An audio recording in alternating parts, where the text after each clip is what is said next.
My name is Troy Yeager, and I don't need a catchphrase.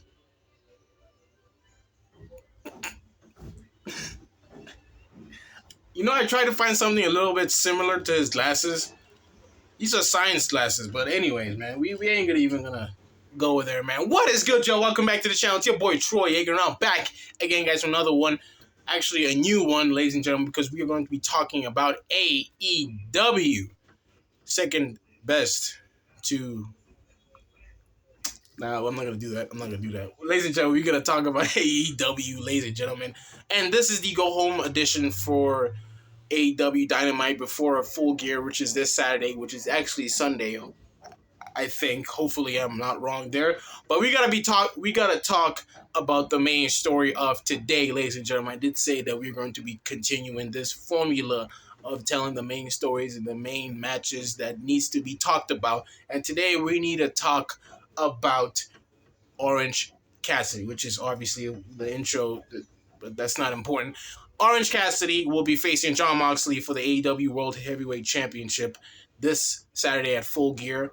I'm sorry about the match. Storyline-wise, I can't say much about it because, but I can say that Jon Moxley is definitely carrying the storyline. Orange Cassidy, I'm sorry.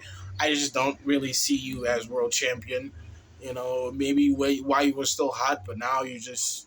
I don't know, man. AEW just pushing this guy to become what I don't even know. Super Cassidy, man. I mean, this trend has just gone off a little bit too much. But, yeah, storyline, I could say it was all right.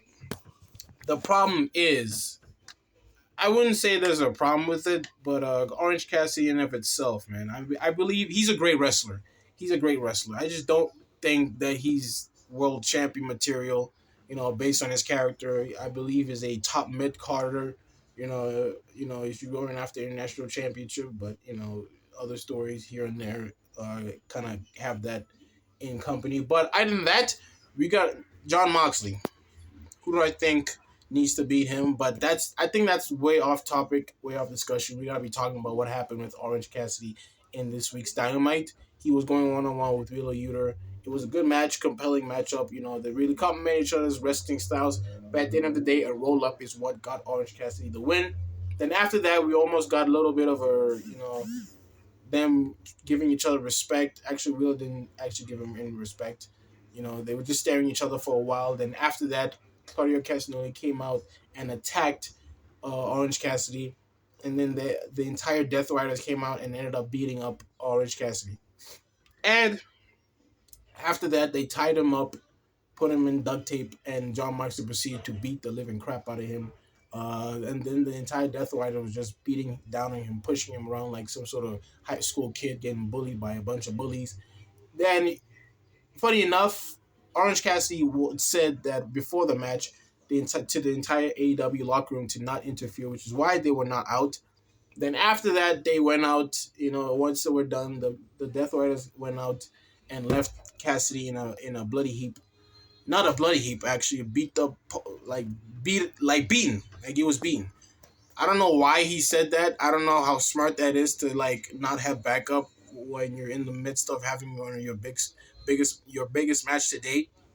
But hey, man, he's just trying to prove that he's tough, I guess. I mean, I don't know. But the AEW locker room came out, and yeah, man, what can I say about this? I'm looking forward to the match. Storyline-wise, I was just not convinced that Cassidy can do it, man. Even his promo, even people want to say he gave the best promo of his entire career, I'm like, there's just no enthusiasm with him, man. I don't know, man. I don't want to be I don't want y'all saying that, WrestleDrop's rubbing off of me. I clearly see it. I see it too. I just don't think he's world champion material. I'm sorry. But I'm looking forward to this match. One thing I could definitely tell, when it comes to Jon Moxley and Orange Cassidy, they can deliver. They can go. All Out last year was just a prime example of that. And I do believe that this main event will be something else. Hopefully, Jon Moxley could do the same thing to Cassidy of what he did to Bryan Danielson. That's on WrestleDrop, not me. I'm not hoping that would happen. But I'm that man. Yeah, man. Compelling stuff. Not compelling. It was just It was And speaking of matches that are deemed worthy to be talked about, we gotta talk about the what is it? 8-man tag match of Kyle Fletcher, Konosuke Takeshita, what was it? Lance Archer, and who's the other guy? Who's the main guy? I don't know, man. I don't remember. And then the baby faces of Bill House Hobbs, Will Ospreay, Something Davis, and Ricochet. This match was good. It was great. But the main story here was obviously Ospreay and Fletcher, who will have their one-on-one match at Full Gear. I'm actually liking the storyline. I do believe they're gonna absolutely cook. This match is gonna deliver for sure. Kyle Fletcher is gonna absolutely be break out in this match. I do believe so, but I can't say much about this one. It's a very good storyline between friends turn enemies, and yeah, man, good stuff, good stuff. And ladies and gentlemen, down to the storyline that just baffles me to this very day.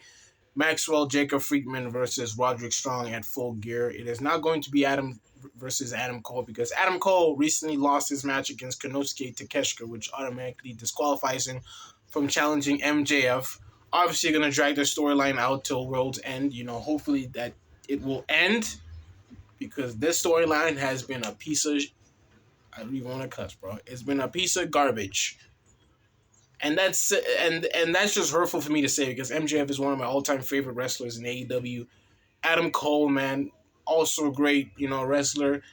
Just this whole storyline just been just completely out of the rails, man. It's just so sad to see that two of the biggest stars in AEW are just having this heinous, just horrible storyline.